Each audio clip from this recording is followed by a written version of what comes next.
Warahmatullahi Wabarakatuh. Apa kabar? Kembali berjumpa dengan saya Hersbono Arif dari Forum News Network.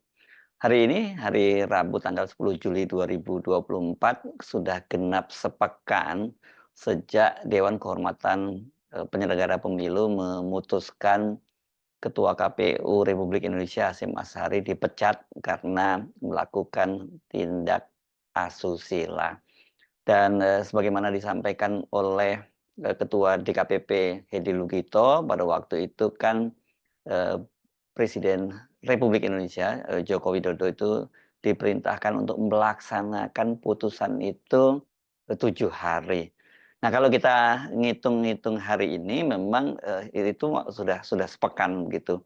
Tapi mungkin karena ini hitungannya hari kerja, itu karena kepotong hari Sabtu dan Ahad, maka jatuh temponya atau waktunya itu mungkin baru akan jatuh pada hari Jumat nanti ya, karena berarti kalau Rabu, Kamis, Jumat, kemudian Senin, Selasa, Rabu, Kamis, Jumat lagi. Jadi kemungkinan kalau menghitung hari kerjanya itu jatuhnya nanti 7 hari kerja itu adalah pada hari Jumat. Tetapi kalau melihat kebiasaannya Presiden Jokowi ketika memutuskan putusan-putusan penting, mengambil keputusan penting itu dilakukan pada hari Rabu dan tepatnya Rabu Pon. Ada beberapa kali memang Presiden Jokowi tidak memutuskan pada tepatnya hari Rabu Pon gitu. Ada hari Rabu tapi mungkin Rabu Pahing dan sebagainya. Tapi eh, sudah jadi pakem baku itu hari Rabu Pon itu merupakan hari yang dianggap hari baik karena ini sesuai dengan kalau orang Jawa menyebutnya sebagai wetonnya atau netonnya dari Presiden Jokowi, dan ini biasanya dianggap hari baik tapi bisa sekaligus juga hari naas gitu. Jadi kalau banyak yang bertanya-tanya termasuk media menanyakan pada Presiden Jokowi kapan putusan itu kepresnya itu akan ditandatangani. Waktu itu kan Pak Jokowi menyatakan bahwa itu belum ada di mejanya. Ini pertanyaan ini disampaikan oleh wartawan pada hari Senin kemarin, dan Pak Jokowi menyatakan begitu sudah ada di mejanya itu akan ditandatangani kepresnya. Pak, pemberhentian Ketua KPU kira-kira kapan ditandatangani, Pak? Kepres. Belum sampai di meja saya. Kalau sudah sampai di meja saya buka, saya tanda tangani. Tapi secepatnya ya, Pak? Secepatnya ya, Pak? Oh, belum sampai di meja saya kok. Pak, tanggapannya KPU disebutkan tidak layak menjadi negara setelah kasus Pak Hasyim? Oh, kan sudah sukses meninggalkan pemilu pilpres dengan baik dan lancar, tidak ada masalah. Pak, terkait bea masuk PKPU yang memungkinkan Mas Kaisang maju di pilkada, apakah Bapak akan memberikan restu, Pak, seperti itu, Mas? Tugasnya orang tua itu hanya mendoakan. Jadi kalau tadi pernyataannya Pak Jokowi itu belum ada di mejanya. Menurut saya agak aneh ini proses birokrasinya. Tidak mungkin kalau kemudian DKPP itu terlampau lambat karena putusannya hari Rabu kemarin, berarti setidaknya hari Kamis atau Jumat itu pasti sudah dikirim ke Sekretariat Negara dan kemudian harusnya sudah ada di meja Presiden Jokowi. Tapi saya menduga keras itu mungkin berkaitan dengan kebiasaan-kebiasaan Pak Jokowi. Jadi sangat mungkin hari ini ya, hari Rabu Pon ini tanggal 10 Juli 2024 Presiden Jokowi akan menandatangani kepresnya. Tetapi satu hal yang juga sangat menarik tadi disampaikan oleh Pak Jokowi kan ketika ditanya apakah kemudian komisioner KPU yang lain itu juga akan diganti itu sesuai dengan saran dari mantan Menko Polhukam Mahfud MD yang melihat dari brengseknya para komisioner KPU ini kan menurut Pak Mahfud MD bukan hanya terbatas pada Hasyim Asyari tapi hampir semua komisioner juga perilakunya brengsek, hanya saja mungkin sekarang ini belum ada yang mengadukan begitu. Jadi kata Mahfud MD harusnya itu diganti semua. Tetapi kalau tadi pernyataannya Pak Jokowi dinyatakan bahwa dia menolak untuk mengganti itu karena katanya kan sudah menyelenggarakan pemilu dan pilpres dengan baik, itu penilaiannya Jokowi. Jadi karena pemilu dan Pilpres saja mereka bisa menyelenggarakan dengan baik, maka ya kalau tinggal gelaran pilkada ini mereka pasti juga bisa melaksanakan. Ya tentu saja ini kalau dalam kacamatanya Pak Jokowi, pemilu dan pemilu legislatif kemarin berlangsung sangat baik, terutama pemilu dan pemilu presiden, maksud saya pemilu legislatif dan pemilu presiden. Terutama pemilu presiden pasti dalam penilaian Pak Jokowi itu sangat baik, karena kalau penilaian baik tidaknya buat Pak Jokowi itu saya kira berkaitan dengan politik dinastinya, karena kan Pilpres kemarin itu putranya Gibran Rakabuming sekarang sudah ditetapkan menjadi calon wakil presiden. Jadi tidak mungkin Pak Jokowi memberikan catatan yang buruk terhadap KPU dalam penyelenggaraan pemilu dan Pilpres kemarin. Jadi ya kelihatannya ini Pak Jokowi juga selain menetapkan kepres soal pemecatan Hasyim Asyari, apakah kemudian Pak Jokowi juga sekaligus membuat kepres penetapan Afifuddin yang komisioner KPU yang dipilih dalam rapat internal KPU menjadi PLT Ketua KPU. Kasus Hasyim Asyari ini kan diputuskan di DKPP pada hari Rabu tanggal 3 Mei lalu ya. Dan pada waktu itu putusannya langsung dibacakan oleh Ketua DKPP Hedi Lugito. Bismillahirrahmanirrahim. Memutuskan 1. Mengabulkan pengaduan pengadu untuk seluruhnya. 2. Menjatuhkan sanksi pemberhentian tetap kepada Teradu Hasyim Asyari selaku Ketua merangkap anggota Komisi Pemilihan Umum terhitung sejak putusan ini dibacakan. 3. Presiden Republik Indonesia untuk melaksanakan putusan ini paling lama 7 hari sejak putusan ini dibacakan. Dan 4. Memerintahkan Badan Pengawas Pemilihan Umum untuk mengawasi pelaksanaan putusan ini. Jadi kalau tadi jelas pernyataannya itu dalam waktu 7 hari, cuma tidak disebutkan 7 hari itu apakah 7 hari kerja atau 7 hari terhitung waktu putusan dibacakan. Tapi saya menduga ya ini 7 hari kerja, karena itu jatuh temponya nanti harusnya Pak Jokowi paling lambat hari Jumat Jumat ini ya, Jumat itu berarti tanggal 12 Juli 2024 harusnya sudah menandatangani kepres itu. Kalau kemudian masih ditunda-tunda itu tentu saja jadi pertanyaan besar, ada apa? Karena sesungguhnya kan kalau dari sisi kacamata Pak Jokowi tugas besar Hasyim Asyari itu sudah selesai. Itu ya buat Pak Jokowi saya kira hanya 2 saja tugas besar yang sudah selesai itu. 1 karena Hasyim Asyari waktu itu dalam kapasitasnya sebagai Ketua KPU meloloskan Gibran mendaftarkan diri sebagai calon wakil presiden Prabowo tanpa lebih dahulu mengubah PKPU, peraturan KPU-nya. Itu baru belakangan setelah resmi pendaftaran, dan soal ini sempat digugat juga kan. Dan yang kedua tentu saja kemarin adalah tugas Hasyim Asyari membuat PKPU berkaitan dengan usia calon gubernur dan calon wakil gubernur, merujuk pada keputusan Mahkamah Agung yang PKPU-nya itu harus diubah karena dianggap bertentangan dengan undang-undang.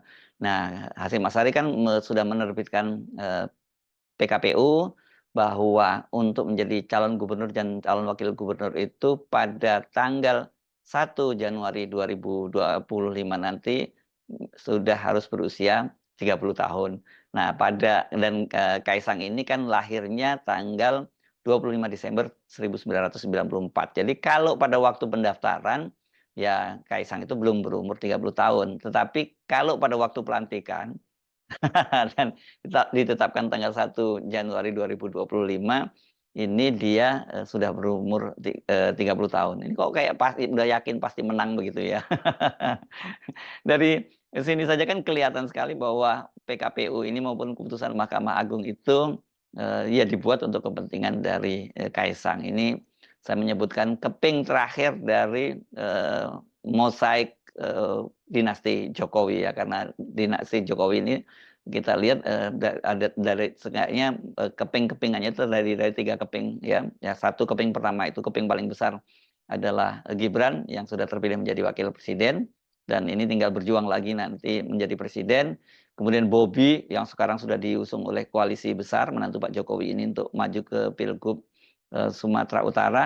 Tinggal Kaisang ini yang masih belum ada kepastian apakah dia akan maju di Pilkada Jakarta sebagai entah sebagai gubernur atau sebagai calon gubernur atau calon wakil gubernur atau ke Jawa Tengah. Tapi naga-naganya kelihatannya ini dia akan maju di Jawa Tengah kalau melihat publikasi lembaga survei yang belakangan ini tiba-tiba marak yang menyebutkan bahwa Kaisang itu elektabilitasnya tertinggi di Jawa Tengah gitu. Padahal kalau ini memang agak aneh juga karena top of mind-nya yang disebutkan ya, paling tinggi itu adalah Kapolda, yakni Ahmad Lutfi, sementara Kaisang jauh di bawah Ahmad Lutfi. Tapi katanya ketika kemudian pertanyaan tertutup head to head, ya Kaisang itu paling tinggi. Tidak hanya satu lembaga survei. Nah ini dari sini saja kita sudah sebenarnya bisa membaca kemana kira-kira Kaisang itu akan dilabuhkan, akan berlaga. Nah berkait kembali ke soal Hasim ini, karena kalau lihat amar putusan dari DKPP yang dibacakan secara terbuka, rasanya memang tidak ada alasan buat Presiden Jokowi untuk menolak menandatangani kepres karena sudah sangat jelas bahwa Hasyim Asy'ari itu melanggar etika berat, melakukan tindakan asusila dan alasannya itu dibeberkan secara lengkap dan kesimpulannya saja ini ya. Saya ajak Anda untuk menyimak kembali yang dibacakan oleh anggota DKPP Dewi Petalolo. Bahwa pengadu mendalilkan teradu tidak menjaga asas profesionalitas dan melanggar prinsip proporsional dan profesional sebagaimana dalil pada angka 4.1.2. Berkenaan dengan dalil aduan pengadu bahwa teradu mengirimkan informasi yang bersifat rahasia, terungkap fakta dalam sidang pemeriksaan pada saat komunikasi intens antara teradu dan pengadu pada tanggal 6 Agustus 2023, teradu mengirimkan pesan terusan forward sesuai bukti P6. DKPP menilai tindakan teradu mengirimkan informasi maupun materi tentang pelaksanaan BIMTEK yang pembahasannya masih bersifat internal antara ketua dan anggota KPU tidak sepantasnya disampaikan kepada pengadu yang berstatus sebagai anggota PPLN.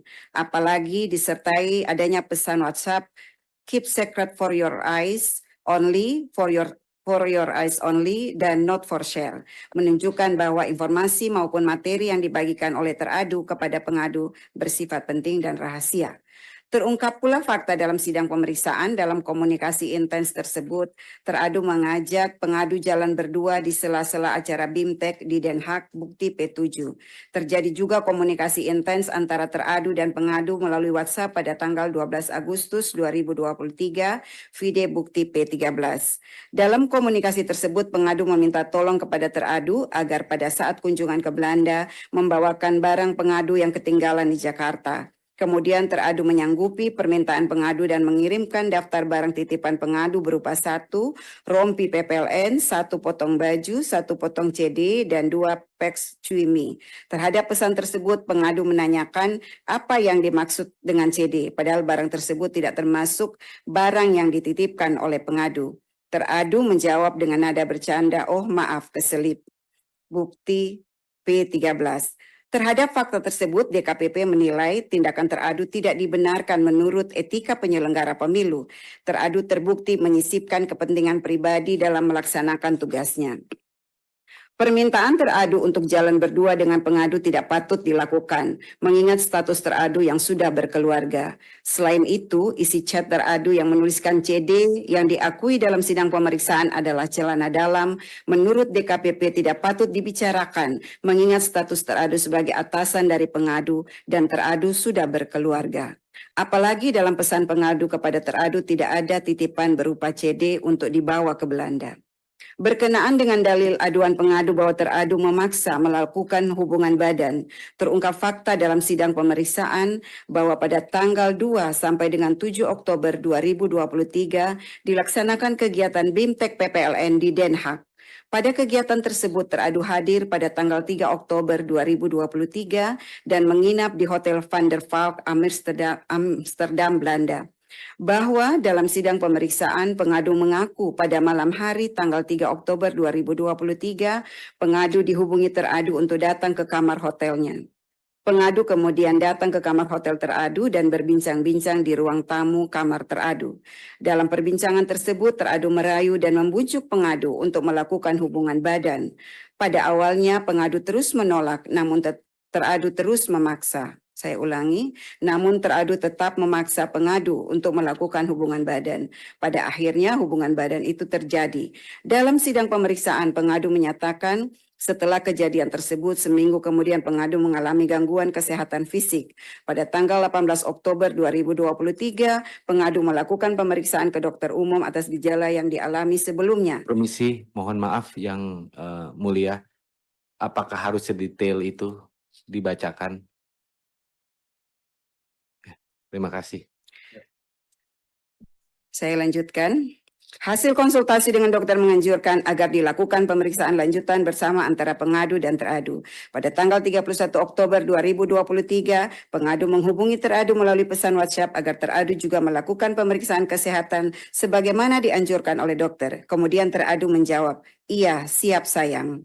Selanjutnya, teradu mengirimkan hasil pemeriksaan kesehatan teradu yang dilakukan di Indonesia disertai dengan caption, "Semoga kita sehat selalu." Vide bukti P15C.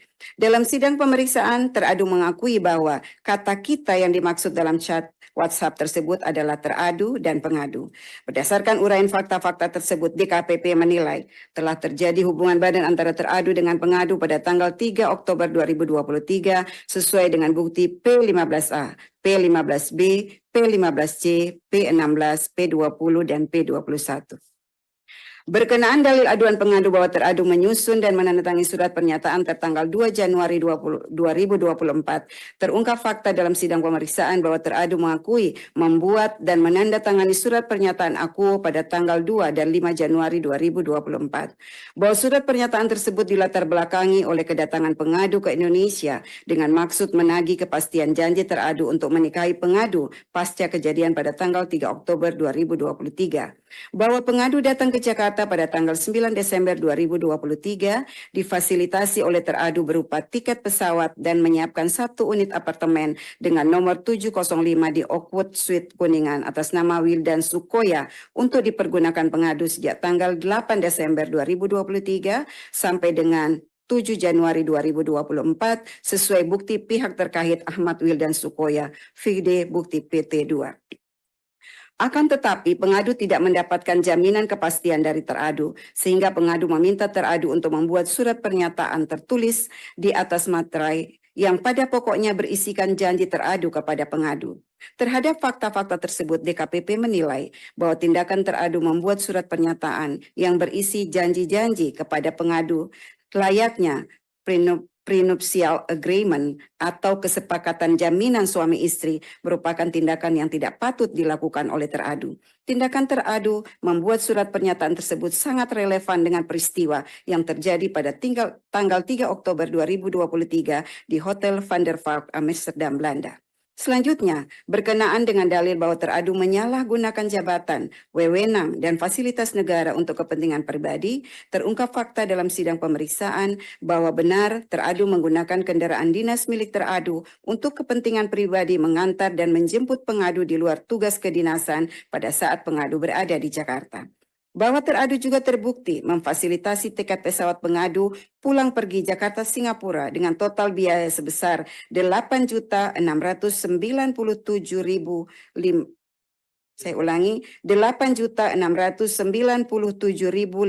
rupiah.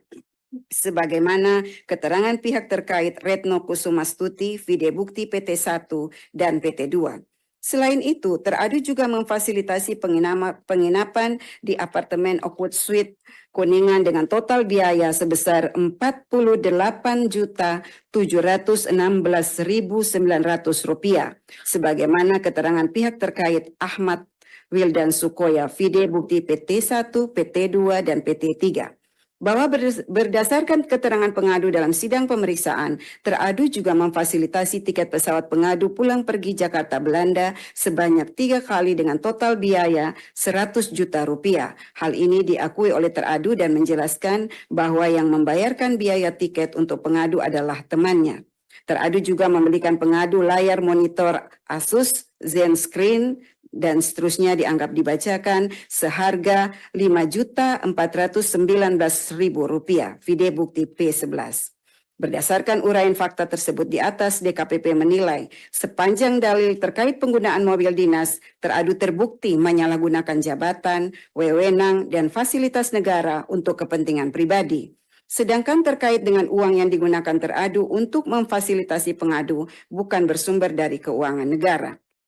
Namun demikian, fasilitasi yang diberikan teradu kepada pengadu membuktikan dan meyakinkan DKPP adanya hubungan pribadi yang bersifat khusus antara teradu dengan pengadu, mengingat fasilitasi serupa tidak diberikan teradu kepada penyelenggara pemilu yang lain. Berdasarkan seluruh uraian pertimbangan di atas, DKPP berpendapat dalil pengaduan pengadu sepanjang pada angka 4.1.2 terbukti dan jawaban teradu tidak meyakinkan DKPP. Teradu terbukti melanggar ketentuan pasal 6 ayat 1, pasal 6 ayat 2 huruf A dan C, pasal 6 ayat 3 huruf E dan F, pasal 17 ayat 1, pasal 10 huruf A, pasal 11 huruf A, pasal 12 huruf A, pasal 15 huruf A dan huruf D, pasal 16 huruf E, dan pasal 19 huruf F, Peraturan DKPP nomor 2 tahun 2017 tentang Kode Etik dan Pedoman Perilaku Penyelenggara Pemilu. 4.4. Menimbang dalil pengadu selebihnya, DKPP tidak relevan untuk mempertimbangkan. 5. Kesimpulan. Berdasarkan penilaian atas fakta persidangan sebagaimana diuraikan di atas, setelah memeriksa keterangan pengadu, jawaban dan keterangan teradu, membaca dan mempelajari kesimpulan tertulis pengadu dan teradu, membaca dan mendengar keterangan saksi ahli pengadu, memeriksa dan mendengar keterangan pihak terkait, dan memeriksa bukti-bukti dokumen yang disampaikan pengadu, teradu, dan pihak terkait, DKPP menyimpulkan bahwa 5.1. DKPP berwenang mengadili pengaduan pengadu. 5.2. Pengadu memiliki kedudukan hukum legal standing untuk mengajukan pengaduan akuo. 5.3. Teradu terbukti melakukan pelanggaran kode etik dan pedoman perilaku penyelenggara pemilu. Nah, kalau dengan dasar di amar putusannya sudah sedemikian rupa, rasanya tidak mungkin Pak Jokowi untuk menghindar tidak menandatangani kepres lagi. Lagian pula kan kepentingan Pak Jokowi terhadap Hasyim Asyari sudah selesai. Ini tinggal pelaksanaan pilkada ya. Dan kalau kemudian diubah, ini kan bisa saja nanti jadwal pelaksanaan pilkadanya itu berubah lagi. Padahal sekarang pun karena putusannya pilkada serentak itu tanggal 27 November, itu Pak Jokowi sudah tidak lagi menjadi presiden. Jadi buat Pak Jokowi tentu saja semakin cepat semakin bagus ketika pengaruhnya masih bagus gitu ya. Presiden Jokowi mesti kita catat masih bisa tetap cawe-cawe pada pilkada ini setidaknya sampai waktu pendaftaran dan penetapan calon, karena waktu pendaftaran itu pada bulan Agustus, sementara penetapan calon pasangan itu pada bulan September ya. Pak Jokowi itu akan lengser dari kepresidenan pada tanggal 20 Oktober. Jadi kira-kira dengan tahapan-tahapan semacam itu tidak mungkin Presiden Jokowi akan melakukan perombakan besar-besaran dengan memecat semua komisioner KPU dan menggantinya dengan yang baru. Saya Hersbeno Arif dari Forum News Network. Sampai jumpa lagi. Wassalamualaikum warahmatullahi wabarakatuh.